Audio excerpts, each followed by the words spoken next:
First one's gaslighting. That's denying reality, twisting the truth, or making the children question their own perceptions. The second one is emotional manipulation. Now, that can be like guilting you, shaming you, shifting responsibility onto you. The third one is shaming and criticism. He says in his video, relentless criticism, and that hit me, and it hit me hard. Criticism is one thing, but it really was relentless. The fourth thing is the silent treatment and emotional withholding. So instead of addressing conflict, narcissistic parents withdraw communication and punish their children with silence. The fifth one is triangulation, so playing different family members against each other. And this is one of the biggest weapons that is still used by my toxic family members. My father would pit us against each other constantly and creating so much confusion between me and my siblings that we couldn't trust each other fully. The sixth one is blame shifting, scapegoating, denial of responsibility, and this is me completely.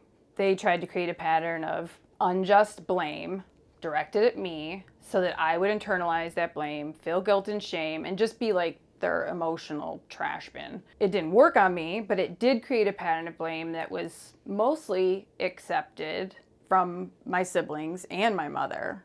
In most cases, that was their go-to narrative about me, was to blame me, to scapegoat me.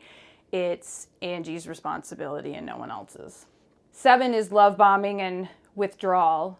Basically just unpredictability and confusion. 8th one is over control and invasion of privacy, like monitoring and micromanaging. So the micromanaging part is the part I related to on this one. The whole his way or the highway mentality about everything and his need to look perfect to the outside world, and him being my dad.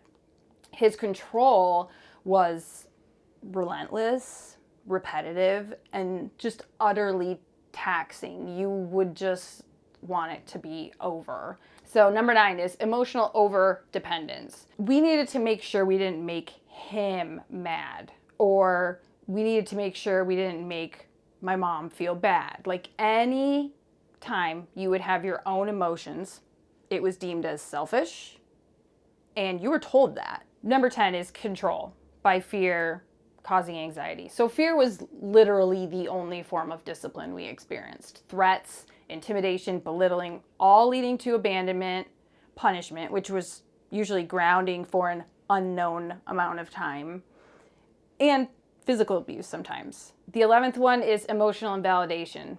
This was another big one for me. Belittling their child's emotions, like telling them they're overreacting or saying this isn't about you, selfish, like stop making this about you. Always stop making this about you.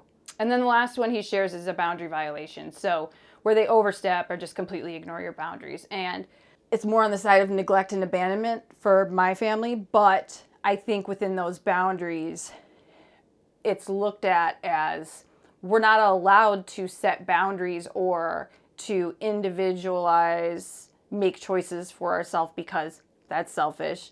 And because if we're making choices for ourselves that don't reflect them in a positive light, which is all they care about, those are the things like, I don't like the way you handled that. That doesn't look good for me.